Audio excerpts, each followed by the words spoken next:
আলোচনার বিষয়বস্তু হলো আমানত।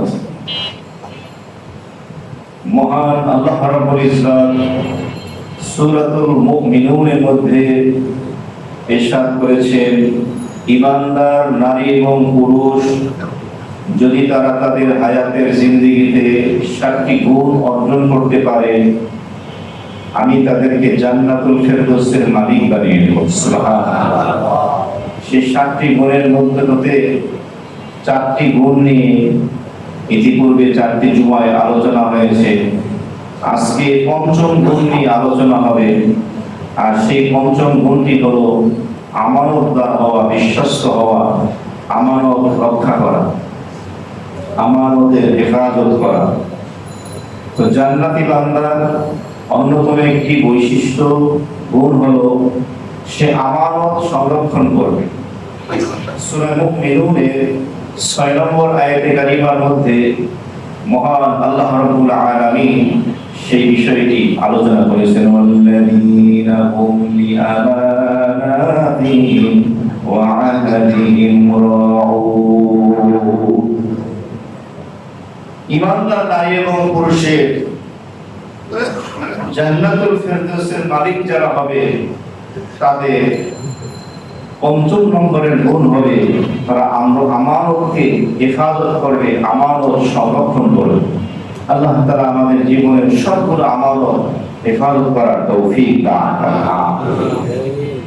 সহিহ বুখারী বর্ণনা, হযরত রাসূল মাকবুল সাল্লাল্লাহু আলাইহি ওয়াসাল্লাম একদিন সাহাবায়ে কেরামের মাঝে আলোচনা করতেছিলেন, কথাবার্তা চলছিল। এর মাঝখানে একজন আগন্তুক গ্রাম্য ব্যক্তি এসে নবীজিকে প্রশ্ন করল, মাতা তাকুমুস সাআ, হে আল্লাহর রাসূল, কিয়ামত কবে প্রতিষ্ঠিত হবে?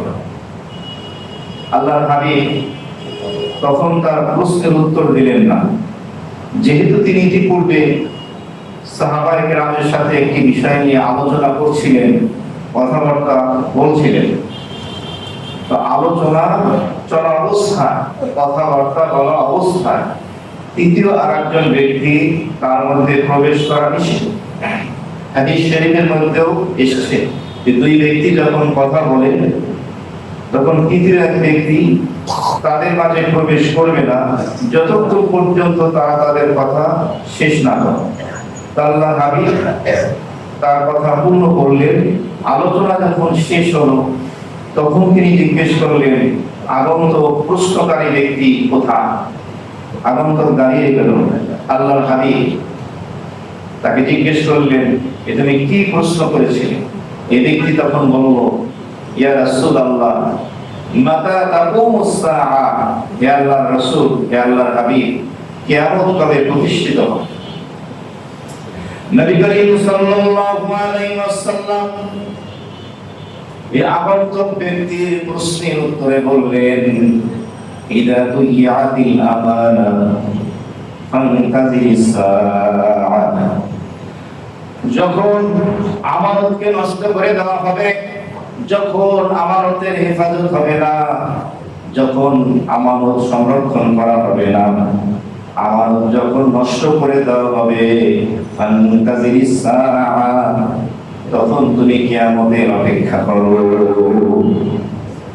নবী করিম সাল্লাল্লাহু আলাইহি ওয়াসাল্লামের এই উত্তরের মাধ্যমে যে বিষয়টি জানা গেল, আমানতকে নষ্ট করে দেওয়া এটা কিয়ামতের আলামত। যখন আমানত সংরক্ষিত হবে না, হেফাজত করা হবে না, তখন তুমি কিয়ামতের অপেক্ষা করো। তার মানে কিয়ামতের পূর্বে মানুষ আমানতকে নষ্ট করে ফেলবে, গুরুত্ব দেবে না।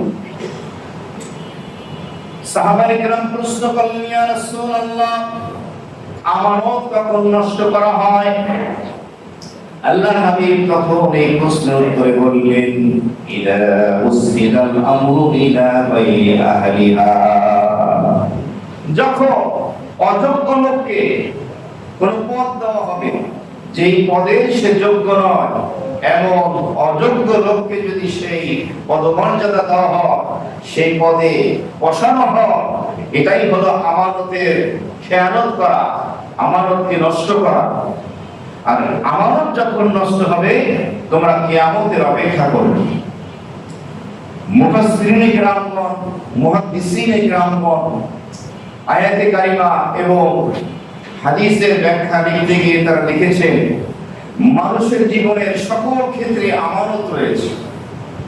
প্রত্যেকটা মানুষের জীবনে পরতে পরতে প্রতি মুহূর্তে কি রয়েছে? আমানত রয়েছে। খেয়াল করেন আজকের আলোচনা, আমানত রয়েছে। যেমন যদি কেউ পিতা মাতা হয়, তাদের সন্তান থাকে, তাহলে সন্তান হলো পিতা মাতার জন্য আমানত। বিবাহিত হলে স্বামীর জন্য তার স্ত্রী হলো আমানত, শিক্ষকের জন্য তার ছাত্র হলো আমানত, জনগণের জন্য ভোট হলো আমানত, সরকার প্রধান, রাষ্ট্রপ্রধান, প্রেসিডেন্ট, প্রধানমন্ত্রী এবং দায়িত্বশীল যারা রয়েছেন তাদের কাছে দেশের স্বাধীনতা, সার্বভৌমত্ব, দেশের জনগণ হলো আমানত। পীরের জন্য মুরিদ আমানত, ইমাম খতিবের জন্য মুসল্লি মসজিদ আমানত। প্রতিটি ক্ষেত্রে আমানত। এই আমানতকে সংরক্ষণ করতে হবে। আমানত যদি সংরক্ষণ করা না হয় তাহলে তার হিসাব দিতে হবে। অন্য হাদিসের মধ্যে নবী করিম সাল্লাল্লাহু আলাইহি ওয়াসাল্লাম ইরশাদ ফরমান, আলা কুল্লুকুম রাঈ ওয়া কুল্লুকুম মাসউলুন আন রাইয়াতিহি। আও কামা ক্বালা সাল্লাল্লাহু আলাইহি ওয়াসাল্লাম। আল্লাহর হাবিব ইরশাদ ফরমান, সাবধান, তোমরা প্রত্যেকেই জিম্মাদার, দায়িত্বশীল। তোমাদের অধীনস্থ যারা রয়েছে তাদের ব্যাপারে তোমাদেরকে জিজ্ঞাসাবাদ করা হবে, কারণ তারা তোমাদের আমানত। এতটুকু আলোচনা বুঝে থাকলে বলুন, আমাদের জীবনে কোনো আমানত নাই? আছে। যেমন পিতামাতা হলে পিতামাতার জন্য আমানতকে সন্তানাদি, ছেলে মেয়ে, এরা হলো আমানত। স্বামীর জন্য আমানতকে স্ত্রী হলো আমানত। পীরের জন্য মুরিদ হলো আমানত। শিক্ষকের জন্য ছাত্র হলো আমানত। ইমামের জন্য মুসল্লি হলো আমানত। এমনিভাবে জনগণের জন্য ভোট হলো আমানত। ভোট সাধারণ সামান্য আমানত নাকি? না, গুরুত্বপূর্ণ আমানত। সামনে যেহেতু আমরা সেই নির্বাচনের স্বপ্ন দেখছি, আবার হয়তো সুষ্ঠু পরিবেশে আমরা আমাদের পছন্দের প্রার্থীকে নির্বাচন করতে পারবো। আল্লাহ সেই সুদিন আমাদেরকে শীঘ্রই দেখার তৌফিক দান করেন। আমিন। ভোট কেমন আমানত? ভোট হলো গুরুত্বপূর্ণ একটি আমানত। আপনি নির্বাচন যখন আসবে, অনেকের মনে প্রশ্ন আসতে পারে, হুজুরে জুমার দিনে মেম্বারে বসে এগুলো কি শোনায়? এগুলো কি কোরআন হাদিসের বাহিরের কথা? নির্বাচন যখন আসবে, নির্বাচনের প্রার্থী যারা হবে উন্মুক্ত স্বাধীন হওয়ার, কিন্তু সুষ্ঠু সুন্দর পরিবেশে সকল ভোটাধিকার যেন তাদের ভোট প্রয়োগ করতে পারে, বল প্রয়োগ যেন না হয়, ব্যালট বাক্স যেন ছিনতাই না হয়। যে সমস্ত প্রার্থী নির্বাচনে প্রার্থী হবেন, ভোট দেওয়ার আগে, ভোট কেন্দ্রে যাওয়ার আগে আপনাকে চিন্তা করতে হবে, আমি যাকে ভোট দিব এই লোকটার দ্বারা ইসলামের উপকার হবে না ক্ষতি হবে, কোরআন এবং হাদিসে উপকার হবে না ক্ষতি হবে। কে কোন দল করছেন আমি সেটাই যাচ্ছি না। তবে একটা ঘোষণা আমার পক্ষ থেকে মুরব্বী হিসাবে, মানলে ভালো, না মানলে আপনাদের ইচ্ছা, সেটি হলো যেই প্রার্থী ভারত বিরোধী হবে তাকে আপনি ভোট দেবেন। রাজি আছেন মুসলমান? তাকে ভারত বিরোধী হতে হবে সেই প্রার্থী। এখন সে যে কোনো দলের হোক, আমার কিছু আসে যায় না। তাহলে এই জায়গাটা যদি ঠিক রাখতে পারেন, আশা করি আপনাদের ভোটটা ভুল জায়গায় যাবে না ইনশাআল্লাহ। আপনি ভোট দেওয়ার আগে চিন্তা করবেন যে এর দ্বারা কোরআন এবং হাদিসের উপকার হবে না ক্ষতি হবে। আপনি যদি চিন্তা না করে ভোট দিয়ে দেন, এরপরে সে যদি আল্লাহর জমিনে আল্লাহর আইনের বিরুদ্ধে বিল পাস করে সংসদ থেকে, দেশের হক নষ্ট করলো, স্বাধীনতার সার্বভৌমত্ব অক্ষুণ্ণ থাকলো না, জনগণের হক নষ্ট হলো, তাহলে এই লোকটা যতগুলো অপরাধ করবে আপনি তাকে নির্বাচিত করার কারণে, একটা মাত্র ভোট দেওয়ার কারণে সমপরিমাণ গুনাহ আপনার আমলনামার অ্যাকাউন্টে পৌঁছে দেওয়া হবে। বলেন নাউজুবিল্লাহ মিন যালিক। এই কথাটা বাইতুল মুকাদ্দাস থেকে জুমায় আলোচনা হওয়া চাই। আল্লাহ তৌফিক দেয়, বলি আমিন। তাহলে অন্তত যাদের কলিজার ভিতরে কবরের ভয় আছে, মরণের ভয় আছে, সে কোনোদিন ভোটের মতো এত দায়িত্বশীল, এত গুরুত্বপূর্ণ একটি আমানত সে খেয়ানত করবে না, সংরক্ষণ করবে। বলেন ইনশাআল্লাহ। তবে এই ক্ষেত্রে ওলামায়ে কেরাম আরো একটি বিষয় বলেন, যেখানে প্রার্থী হিসাবে দাঁড়িয়েছে, এ কথা আমি নির্বাচনের আগে আবারও বলবো ইনশাআল্লাহ, যদি আল্লাহ হায়াতে বাঁচায়, যদি স্মরণ থাকে। প্রার্থী হিসাবে দেখলেন ইসলামিক দল দাঁড়িয়েছে, একজন অনৈসলামিক দল দাঁড়িয়েছে। দুইজনের ভিতরে ইসলামিক দলের ভরাডুবি হবে এবং সেটা বাহ্যিক আলামত দেখে বোঝা যাচ্ছে, নিদর্শনাবলী দেখে, যে আমি যদি তাকে ভোট দেই আমার ভোটটা নষ্ট হবে। তাহলে ওলামায়ে কেরাম বলেন তখন তাকে ভোট না দেওয়া, তখন আমাকে দেখতে হবে দুইজন অনৈসলামিকের ভিতরে তুলনামূলক ভালো কোনটা, তুলনামূলক ইসলামের ক্ষতি কম করবে কে, ইসলামের উপকার কিছু হইলেও হবে, তখন আপনাকে নির্বাচন করতে হবে কাকে, তুলনামূলক। আমার কথা বুঝতেছেন? কারণ আপনি শুধু শুধু ভোটটা নষ্ট করবেন কেন? এই পরামর্শ ওলামায়ে কেরাম দিয়েছে। এটা কিন্তু বোঝার বিষয়, সকলে বোঝাও না বিষয়টা। আবেগ দিয়ে ইসলাম চলে না। তখন আপনি আপনার এলাকায় ভোট কেন নষ্ট করবেন? তখন আপনি প্রার্থী নির্বাচন করবেন যে কাকে ভোট দিলে তুলনামূলক ইসলামের ক্ষতি কম হবে বা ইসলামের একটু উপকার হবে। তখন আপনি দেখবেন যে হয়তো এই ভোটের কারণে সে জিতে গেল, ইসলামের কিছুটা হলো উপকার হবে। এগুলো বুদ্ধি বিবেচনার বিষয়। যে কথা বলতেছিলাম, মানুষের জীবনে সকল ক্ষেত্রে আমানত আছে কি নাই? আছে। এমনিভাবে রাষ্ট্রপ্রধান যিনি হবে, তিনি প্রধানমন্ত্রী, প্রেসিডেন্ট, বিভিন্ন মন্ত্রণালয়ের মন্ত্রী হবেন, এমপি হবেন, কমিশনার, মেম্বার, চেয়ারম্যান থেকে শুরু করে বিভিন্ন জায়গায় যারা হবে, তাদের কাছে তার এলাকাটা হলো আমানত। জনগণের হক, জনগণ হলো তাদের কাছে আমানত।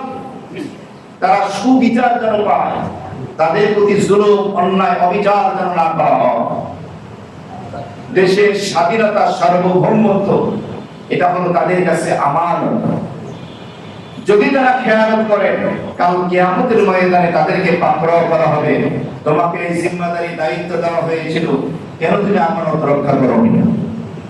তাহলে এই আমানতের ভিতরে একটি বিষয় হলো পিতা মাতার জন্য সন্তান কি আমানত। আল্লাহ রাব্বুল আলামিন কোরআনে মাজিদে ইরশাদ ফরমান, ও আনফুসাকুম ওয়া আহলিকুম নার। আল্লাহ তাআলা বলেন তুমি নিজেকে জাহান্নামের আগুন থেকে বাঁচাও, তোমার পরিবার পরিজন, স্ত্রী, সন্তানাদি ছেড়ে মেয়ে, পরিবারের সদস্যদেরকে জাহান্নামের আগুন থেকে বাঁচাও। আগে নিজেকে রক্ষা করো জাহান্নামের আগুন থেকে, এরপরে পরিবারের সদস্যদেরকে রক্ষা করো। এমন জাহান্নাম আল্লাহ তাআলা বলে, যেই জাহান্নামের ইন্ধন, যেই জাহান্নামের জ্বালানি হবে মানুষ এবং পাথর। জাহান্নামকে প্রজ্বলিত করা হবে পাথর এবং মানুষ দিয়ে। সেই জাহান্নামের আগুন থেকে আনফুসাকুম, আগে নিজেকে বাঁচাও। এখানে অনেক দুষ্ট প্রকৃতির লোক, তারা বিতর্কে লিপ্ত হয়, শরিয়াত বহির্ভূত, কোরআন হাদিস বিবর্জিত বিতর্কে তারা লিপ্ত হয়। তারা দুধের মধ্যে কাঁটা খুঁজতে চায়। তারা বলে আমি আমাকে কিভাবে জাহান্নামের আগুন থেকে বাঁচাবো? জাহান্নামের আগুন থেকে তো বাঁচাবেন আল্লাহ। আল্লাহ যদি আমাকে বাঁচান তাহলে তো আমি বাঁচতে পারবো, আমি নিজেকে কিভাবে বাঁচাবো? এর উত্তরে সহজ একটি উদাহরণ দিচ্ছি। পরীক্ষার হলে ছাত্র পরীক্ষা দেয়, পেপারে সে দেখে, নম্বর দেন পরীক্ষক। এখন শিক্ষক যদি বলেন পরীক্ষক তোমরা ভালো মতো লেখাপড়া করো এবং পরীক্ষার হলে এসে প্রশ্নের সঠিক উত্তর দাও, তাহলে তোমরা পাস করবে, তা না হলে ফেল করবে। ছাত্র যদি বলে পরীক্ষককে, শিক্ষককে, স্যার ফলাফল তো আপনার হাতে, আপনি দেবেন, আপনি নাম্বার দিলে পাস করবো, না দিলে ফেল করবো, আমি কিভাবে পাস করবো, আমি কিভাবে ফেল করবো, এই ছাত্রের যে উত্তর, ওই প্রশ্নকারীর সেই উত্তর। কথা বুঝে আসতেছে? বান্দার কাজ হলো বান্দাকে চেষ্টা করতে হবে। আল্লাহ বলেছে তুমি নিজেকে নিজে জাহান্নামের আগুন থেকে রক্ষা করো। দিবেন আল্লাহ তাআলা। জমিনের ভিতরে ফসল বুনতে হবে, লাঙল ট্রাক্টর চালাতে হবে, বীজ বপন করতে হবে, এরপরে সেই বীজ থেকে ফসল দেবেন কে? এখন যদি আমরা বলি না, ফসলের রিজিক যেহেতু আল্লাহই দেন, আমি হাত পাও গুটিয়ে বসে থাকবো, জমিন থেকে অটোমেটিক ফসল বের হয়ে আসবে, আসবে? এটা সম্ভব? বান্দার চেষ্টা তো থাকতে হবে, তুমি চেষ্টা করবে, এরপর আল্লাহ তাআলা ফল দেবেন। ঠিক এইভাবে জাহান্নাম থেকে বাঁচতে হবে, আপনাকে আমাকে চেষ্টা করতে হবে আপনার আমার সাধ্য অনুযায়ী, এরপরে ফলাফল দেবেন কে? আল্লাহ। তো পিতার জন্য, মাতার জন্য, বাবার জন্য সন্তান হলো আমানত। এই আমানতকে সংরক্ষণ করতে হবে, হেফাজত করতে হবে। আজকে আমানতের কোনো গুরুত্বই নেই। আজকে ছেলে মোবাইল ফোনে কি করছে কোনো খবর নেই, মেয়ে মোবাইল ফোন নিয়ে ব্যস্ত, ইন্টারনেট, ফেসবুক নিয়ে পড়ে আছে, কোনো খবর নেই। যার জীবন্ত প্রমাণ গত সপ্তাহের নিউজ, মাত্র 11 বছর বয়স, টিকটক, শোনেন নাই খবর? এগুলো ভুরে ভুরে হচ্ছে। নিউজ না হওয়ার কারণে আমরা বিষয়টি জানতে পারছি না, জাতির কাছে উন্মুক্ত হচ্ছে না। ছেলের বন্ধুকে, মেয়ের বান্ধবীকে বয়ফ্রেন্ড আছে কিনা, জিএফ আছে কিনা, ডিএফ আছে কিনা, কোনো খবর নেই। হঠাৎ করে দুর্ঘটনা যখন ঘটে, দৌড়ে আসে হুজুর, কি করব, একটু দোয়া করলাম।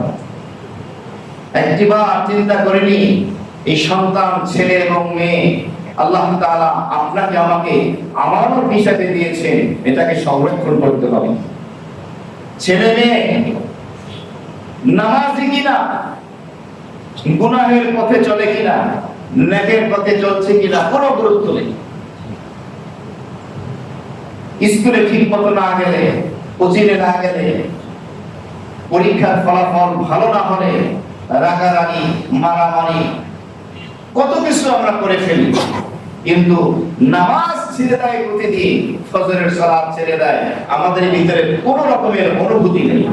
এরপরে যখন সন্তান বড় হয়ে যায়, তখন এসে হুজুর তাবিজ দেন, কবজ দেন, পানি পরা দেন, সুতা পরা দেন, কি লাভ হবে? কাজ তো যখন বড় হয়েছে, বাঁকা হয়ে হয়েছে, এখন তো সুতা করতে গেলে ভেঙে যাবে। এমনি ভাবে স্বামীর জন্য স্ত্রী হলো আমানত। আপনাকে তার হেফাজত করতে হবে।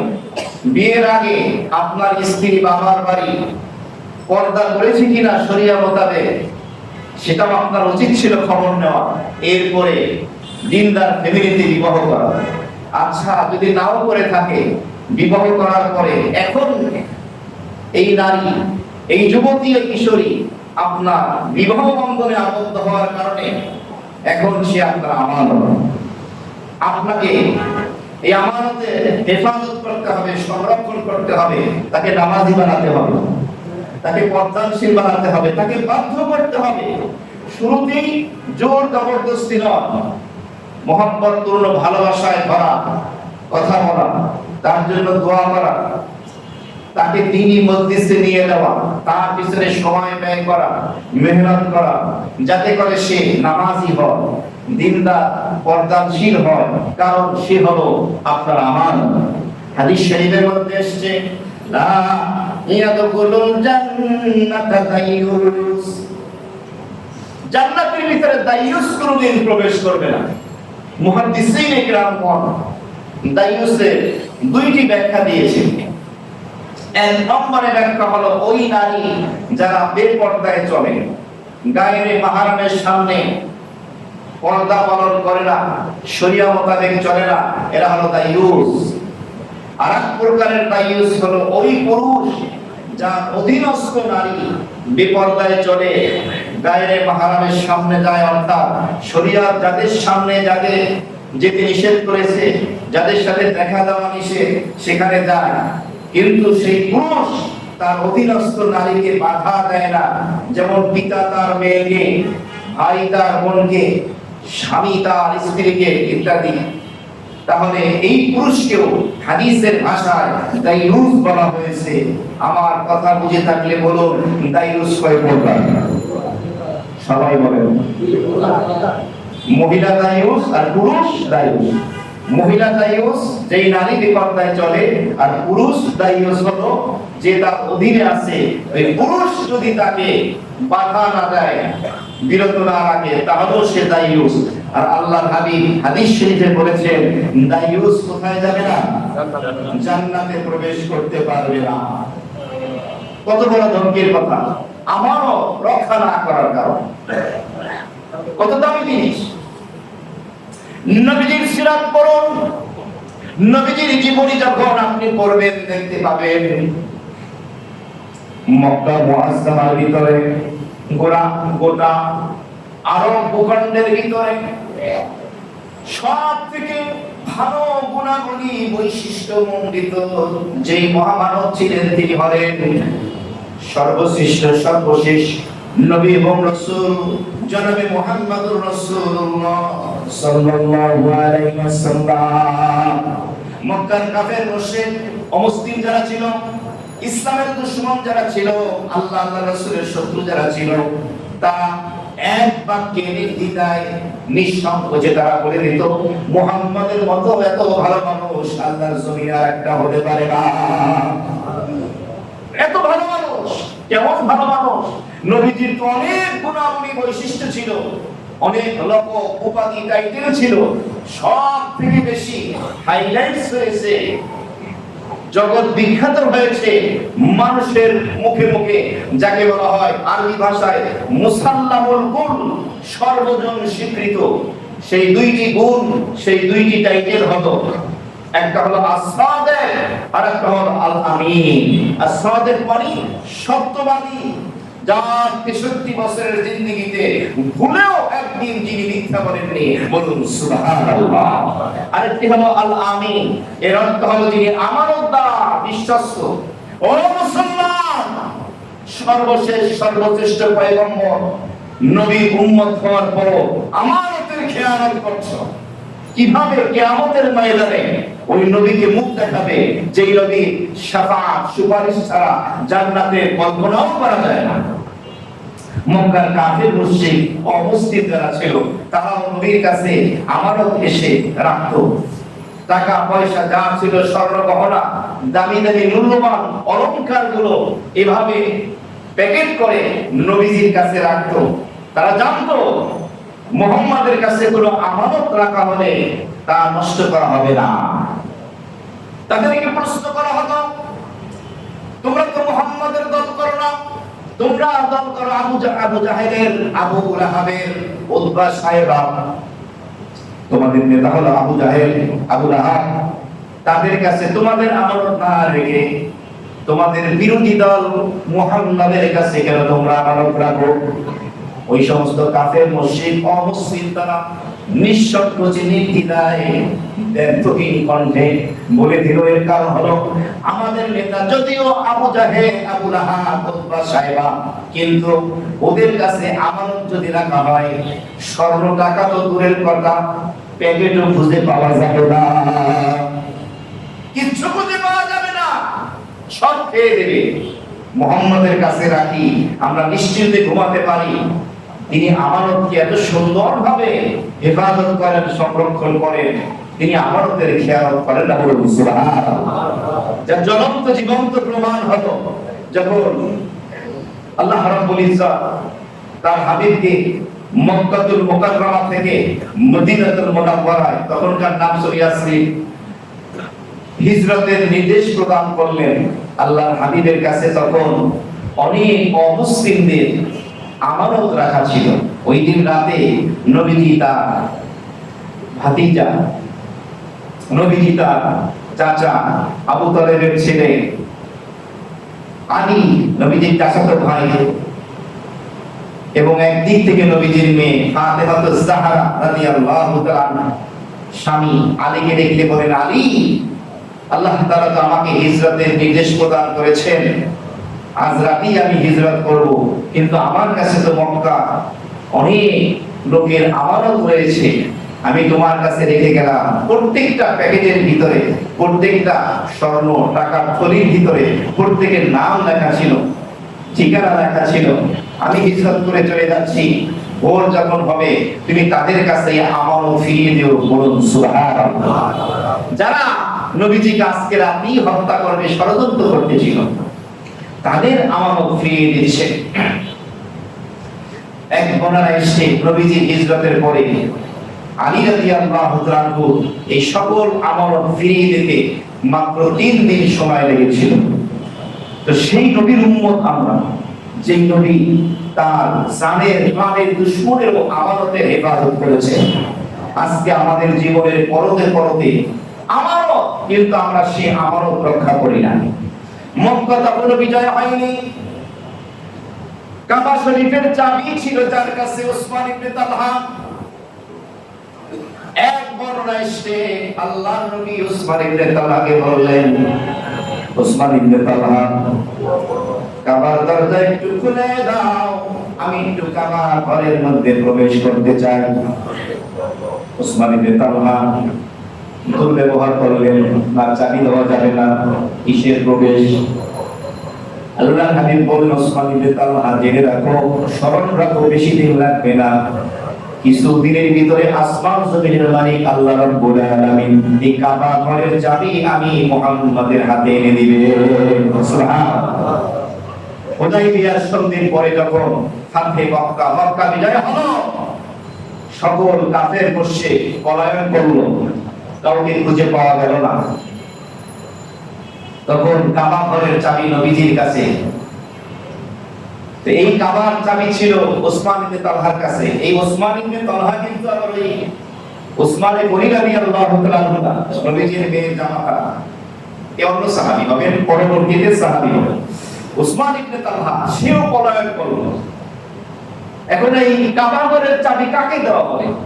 এক বর্ণনায় এসেছে, আল্লাহ রাব্বুল আলামিন আয়াত কারিমা নাযিল করে দিলেন, ইন্নাল্লাহা ইয়া'মুরুকুম আন তু'আদ্দুল আমানাতি ইলা আহলিহা।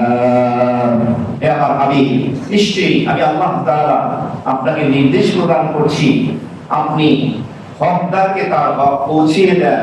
যেই জিনিসের যে হক, আপনি তাকে সেই হক প্রদান করুন। যেই পদের যে হক, আপনি তাকে সেই পদে আদিষ্ট করুন। আল্লাহ নবী সাহাবায়ে কেরামকে বললেন, ওসমান ইবনে তালহাকে খুঁজে আনো। ওসমান ইবনে তালহা যখন আসলো, ভয়ে কাঁপতেছে, নবীজি বললেন, যাও, এই চাবি তুমি আমাকে একদিন দিতে চাওনি, আমি বলেছিলাম আল্লাহ কাবার চাবি আমার হাতে দেবেন, আজকে আমি তোমাকে প্রদান করলাম, কিয়ামত পর্যন্ত এই চাবি তোমার বংশধরের কাছেই থাকবে। সুবহানাল্লাহ। এখনো কাবার চাবি ওই ওসমান ইবনে তালহা রাদিয়াল্লাহু তাআলা, যিনি পরবর্তীতে সাহাবী হন, তার বংশধরের লোকদের কাছে এখনো কাবার চাবি রয়েছে, কিয়ামত পর্যন্ত তাদের কাছেই থাকবে। মেসেজ কি? এখান থেকে জাতি উম্মাহ কি মেসেজ দিবে? কারণ কাবার চাবি তো আমাদের পাওয়া সম্ভব না, এটা তাদের বংশের কাছেই থাকবে। ওসমান ইবনে তালহা রাদিয়াল্লাহু তাআলা এর বংশের লোকদের কাছেই থাকবে। মেসেজ কি?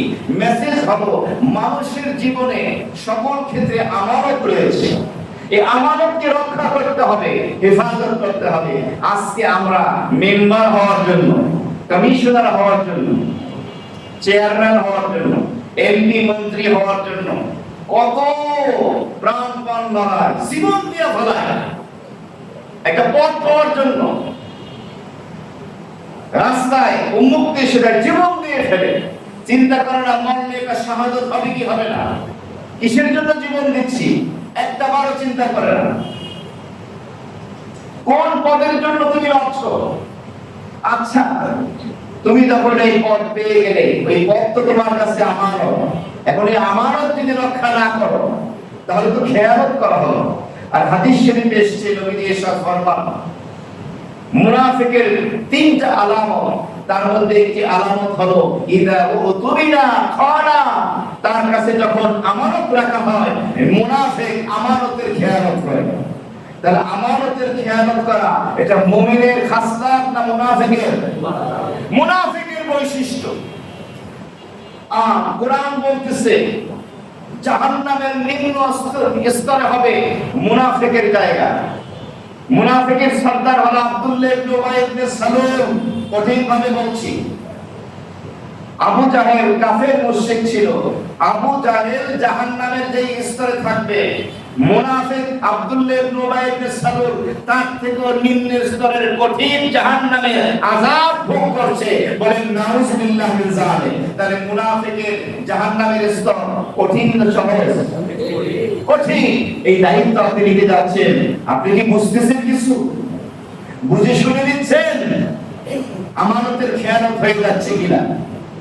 পীর সাহেব হচ্ছে আপনার মুরিদ, তো আপনার কাছে আমানত, তাদের ইসলাম হচ্ছে কিনা, সংশোধন হচ্ছে কিনা, আপনি শুদ্ধি হচ্ছে কিনা দেখেন। শিক্ষকের জন্য ছাত্র আমানত, স্বামীর জন্য স্ত্রী আমানত। যে যে দায়িত্ব পাবে আপনি মানি, আপনার অধীনস্থ কর্মচারী যারা আছে এরা হলো আপনার কাছে আমানত, হচ্ছে কিনা? আমানত কেমন জিনিস? ছোট্ট একটা ঘটনা কোরআনে কারীমের মাধ্যমে বলেই আলোচনা দিতে আছে। কোরআনে কারীমে 114টি সূরার ভিতরে একটি সূরার নাম হলো সূরা ইউসুফ। আছে কি না? আমি এই সূরা ইউসুফের গোটা সূরার তাফসীর করেছি, শুরু থেকে নিয়ে শেষ পর্যন্ত। আমার ইউটিউব চ্যানেলে সেই তাফসীর বিস্তারিত দেওয়া আছে, একদম বিস্তারিত তাফসীর, মন চাইলে সেখানে শুনতে পারেন। ইউসুফ আলাইহিস সালামের বয়স যখন 7 বছর হয়, খুব সংক্ষেপে বলছি, তার সব ভাইয়েরা তার প্রতি হিংসা করে, বিদ্বেষ শত্রুতা প্রদর্শন করে, এক পর্যায়ে তাকে কূপে নিক্ষেপ করে হত্যা করার জন্য। যাত্রী দল যখন পানি সংগ্রহ করতে এসে ইউসুফকে পায়, আবার সেই ভাইয়েরা এসে বলে এই ছোট্ট ছেলেটি এ হলো আমাদের গোলাম। গোলাম বানিয়ে আবার সেই যাত্রী দল ব্যবসায়ী দলের কাছে বিক্রি করে দেওয়া হয় সামান্য মূল্যে। সেই ব্যবসায়ী দল ছোট্ট ইউসুফকে মিশরের বাজারে উঠায় বিক্রির জন্য। তখন দাস দাসী প্রচলন ছিল, গোলাম বান্দি ক্রয় বিক্রয় করা হতো।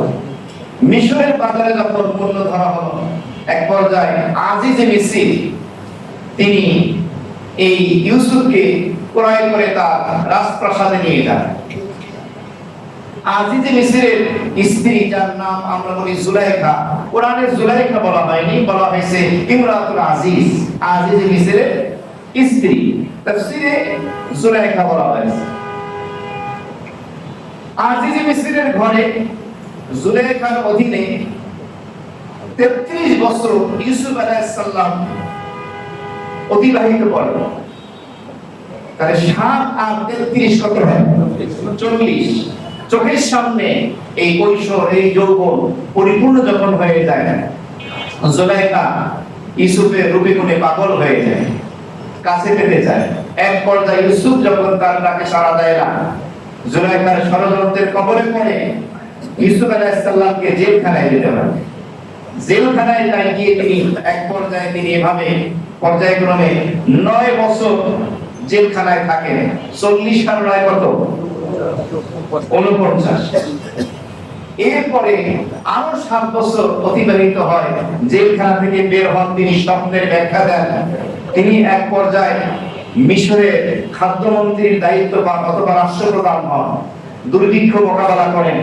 এই দুর্ভিক্ষের বছরগুলো তাহলে 49 আর 7 কত?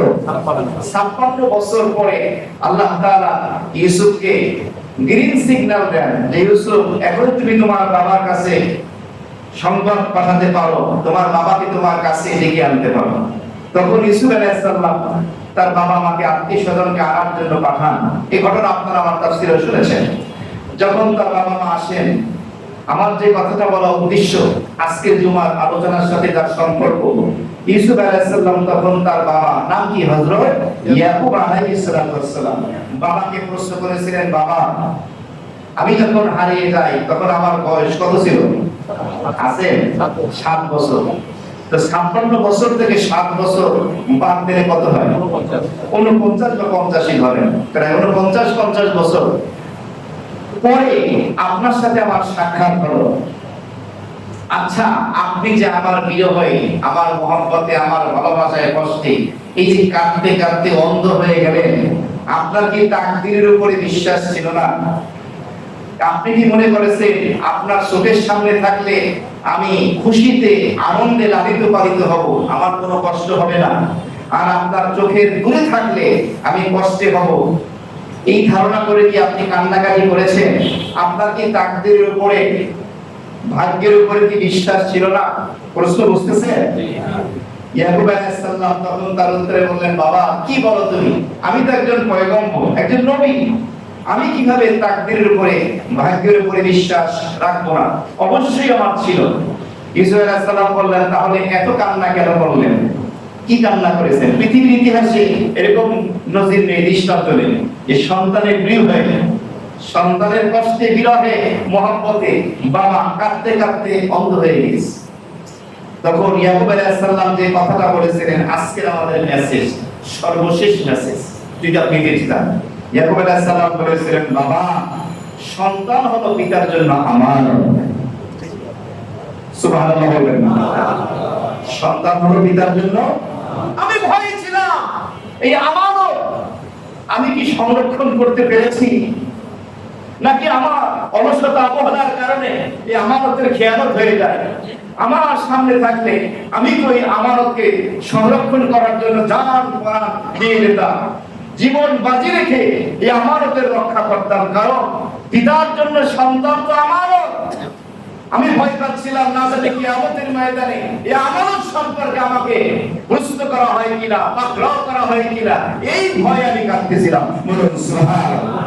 ও দুনিয়ার মুসলমান, মুফাসসিরিন কিরামগণ, মুহাদ্দিসিন কিরামগণ বলেন, প্রত্যেকটা মানুষের জীবনে পরতে পরতে সকল ক্ষেত্রে কি আছে? আমানত। সর্বশেষ কথা, আমানত 8 প্রকার বলার সময় নাই।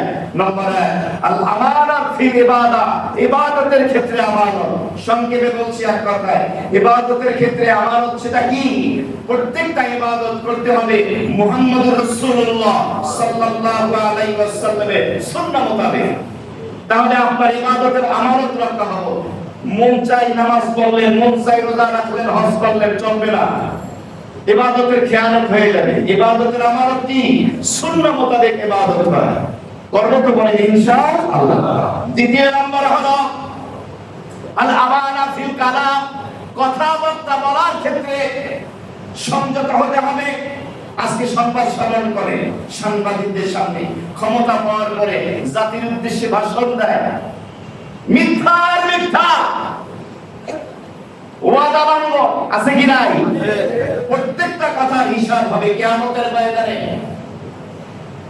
বালেগ হওয়ার পর থেকে নিয়ে, বুঝ হওয়ার পর থেকে নিয়ে, নারী হোক পুরুষ হোক, মত পর্যন্ত যতগুলো কথা বলেছেন, ভালো ভালো কথাগুলো নেকির পাল্লায় যাবে, সমস্ত গুনাহের কথাগুলো বদির পাল্লায় যাবে। প্রত্যেকটা কথা হিসাব হবে। বললাম, পাওয়ার আছে, ক্ষমতা আছে, যা ইচ্ছা তাকে বলে দিলাম না, সুযোগ না, প্রত্যেকটা কথার হিসাব হবে। দুনিয়ার আদালতে হোক বা না হোক, আল্লাহ তাআলার আদালতে অবশ্যই হবে। তাহলে আমানত ফিল কালাম, স্বামী স্ত্রীকে যা ইচ্ছা তা বলে দেন, বাবা মানি গালাগালি, অমানবিক নির্যাতন, মালিক কর্মচারীদের সাথে, শিক্ষক ছাত্রদের সাথে, পীর মুরিদের সাথে, এভাবে পর্যায়ক্রমে আমানতের খেয়ানত হচ্ছে। 3 নম্বরে হলো আল আমানত ফিল জাওয়ারি, আপনার স্ত্রীও নাই, সন্তানও নাই, ক্ষমতাও নাই, মুরিদও নাই, মুসল্লিও নাই, তাহলে আপনার আমানত হলো আপনার 3.5 দেহের প্রত্যেকটা অঙ্গ প্রত্যঙ্গ।